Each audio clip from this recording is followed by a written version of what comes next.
Coming up on Current OC. Tonight, we take a look at how you can start saving money for your future. Plus, we'll show you how some of our teaching staff may be more interesting than you may have imagined. These stories and more, it all starts now on the Current OC. From the OC TV studios along 6th and Atlantic, Raider Nation's leading news magazine starts now. This is Current OC.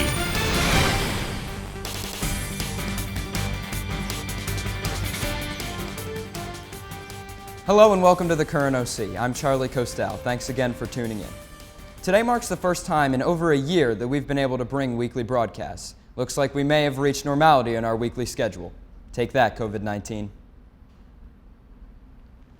I myself have a summer job at a local restaurant, and it seems that no matter how well the job pays, I never seem to have enough cash.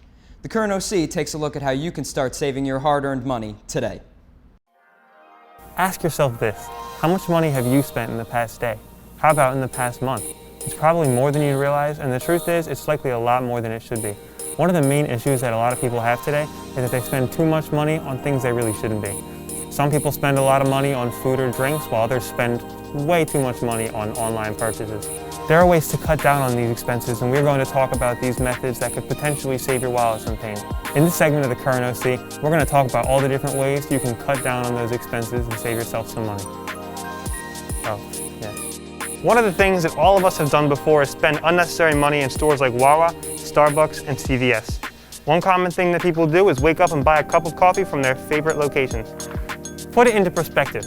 If a coffee from Starbucks costs $6 to $7, it's 5 days in a work week, that's $30, $35. 4 weeks in a month, that's $120 plus in a single month on coffee alone. That's not ideal for a simple caffeine boost. Instead of spending all this money every day in a convenience store, try instead making your own coffee at home. Use that reliable coffee maker that's sitting in your kitchen. In this day and age, entertainment comes in many forms, the most popular of which are video games and cell phone apps. All of us are guilty of it. We've made these purchases before, and very rarely, if ever, are they actually necessary. Whether it be buying extra accessories you don't need, buying that super expensive collector's item off of eBay, or that one cosmetic in a video game that convinced you to buy it because it was labeled as limited time. While you may think you need it in the moment, you most likely don't. And it's not just limited to these either. Did you really just rent that movie for the 4th time? Just buy it on DVD. Buy it to own, or alternatively find a service that provides the movie like Netflix, Amazon Video, Hulu, or HBO. You can find an alternative to these problems, as long as it's legal. No piracy.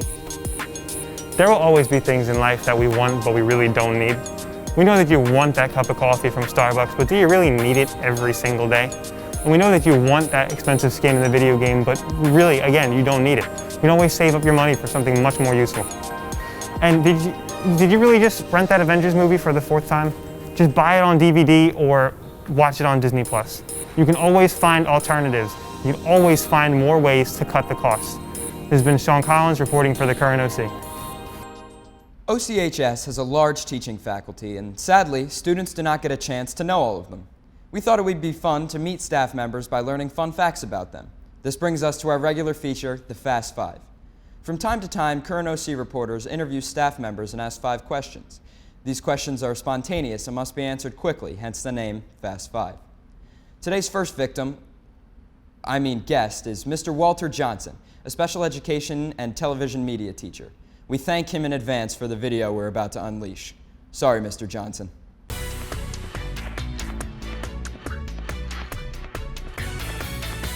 Hello, Mr. Johnson. Welcome to our second edition of the Fast Five. You're our 3rd guest. How are you doing today? I'm doing well, thank you.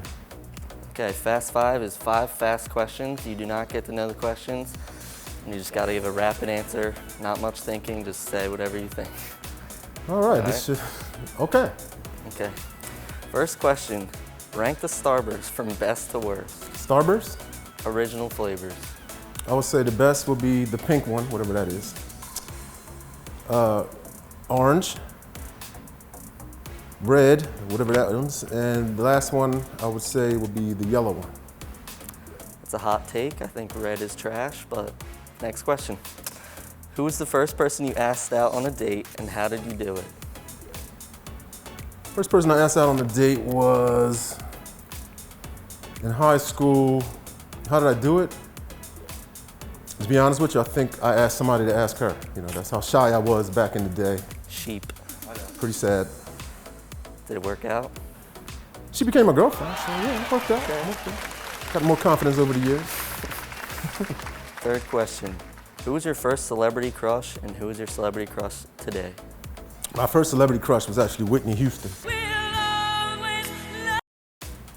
I had Whitney Houston posters all over my room, had all her music. So, Whitney Houston. Crush today? My crush today will be J-Lo.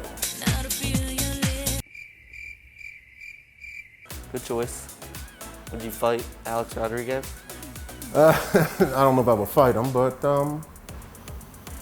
clearly he has an advantage over I do. I don't know about that. You're a big guy. He's a big, rich guy. It's a difference. Yeah, true. Question 4. What's the craziest thing that happened to you on a date? Craziest thing happened to me on a date was the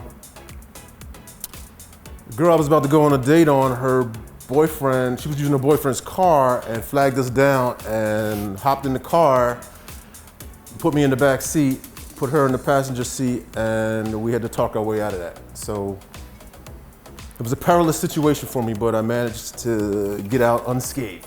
So you went on a date with a girl that had a boyfriend? I didn't know at the time, but yes. Was this the same girl that you had? Not at all, not at all, not at all, no. How many girlfriends do you have in high school? That wasn't high school, that was post-high school. I didn't realize I was being subjected to just high school. Okay, 5th question. This one's a hard one. If you could change one thing about your wife, what would it be? My life? Wife. My wife? If I could change one thing about my wife, it would be... Disclaimer, do not answer this question. Whatever you do, never answer this question. Wow, jeez. I know I'm not supposed to think about this, right? I wish she would cook more, how's that? All right. Not that she doesn't cook a lot, but I just wish she had that experience. You know, some wives will experiment with stuff and hit or miss. You know, I wish she was a little more proactive with that, you know. Other than that, though. You're sleeping on the couch soon. Well, that concludes our interview. Thank you for participating in the Fast 5, and we appreciate your time. Thank you for inviting me for the Fast 5. You're welcome. Air handshake. Air pound. All right. That's a wrap. That's a wrap. Now time for some outtakes. Yeah, not only was she driving, she was driving his car. I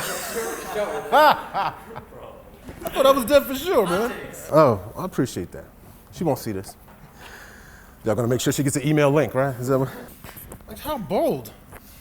Is that the last time you saw her? No. Look, we know it's spring, but a few months ago, one of our reporters had a chance to go snowboarding. She decided that the trip could offer an opportunity to teach her peers how to snowboard. Better late than never. Today, we learn how to thrash on a snowy mountain. I guess you could use this video for next ski and snowboarding season. You know the saying, snowboarding is easy to learn, but harder to master. Or on the other hand, skiing is harder to learn, but easier to master. Today on the Current OC, we'll be teaching you the basics of snowboarding. Before you even start to learn, you need the right gear. You have to dress warm. Get a good jacket and snow pants so if you fall, you won't be cold. I also recommend wearing a good pair of gloves and several layers of socks. I suggest you wear a helmet. After all, if it is your first time or you have gone before, you still want to protect your head in case you fall. You'll also need ski goggles to protect your eyes from the glare of the sun. If you were snowboarding while it was snowing, it makes it easier to see while going down the mountain. Before you head down the mountain, you want to determine your stance, or your lead foot. We recommend doing the push test, where you stand with your feet together and someone lightly pushes you.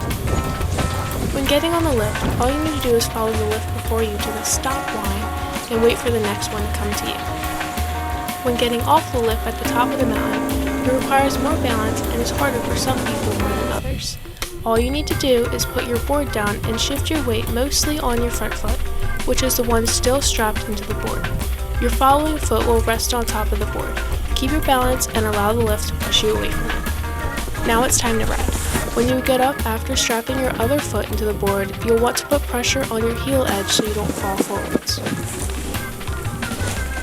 When going down the mountain, start by putting pressure on your heel edge or toe side, whichever you prefer, and shift your weight to the opposite side in order to turn. Putting pressure on either your heels or toes digs your snowboard's edge into the snow, slowing you down so you're not flying down the mountain. Make sure your knees are bent when riding. This makes it easier to control. Your waist and core should be kept in the center of your board, essentially keeping your balance. You can use your hips to shift your weight from your heels to your toes. The direction in which your snowboard is going is determined by your shoulders. When you turn your head and shoulders, your snowboard will follow. Don't look directly at your snowboard when you are riding. Look straight ahead. When you want to turn in a certain direction, look in that direction. If you think you're going to hit something, like a tree, don't look at it, or else you really will hit it. Learning to turn on a snowboard is teaching you how to slow down. When stopping, it's easier for me to dig my heel edge into the snow. If you do this, don't put all your weight on your heels, or else you'll just fall backwards. I hope you take our advice and have fun out there on the mountain. If it's your first time, don't be scared. Just go with the flow. Everyone falls at least once. This has been Danielle Widener reporting for the Current OC. Well, that will do it for us on this edition of the Current OC. Remember to log on and catch all of our shows and additional content by visiting oc-tv.org. We're also on Twitter, Facebook, and Instagram at OCNJTV, so be sure to like our page and follow us there too. And as always, thanks for watching.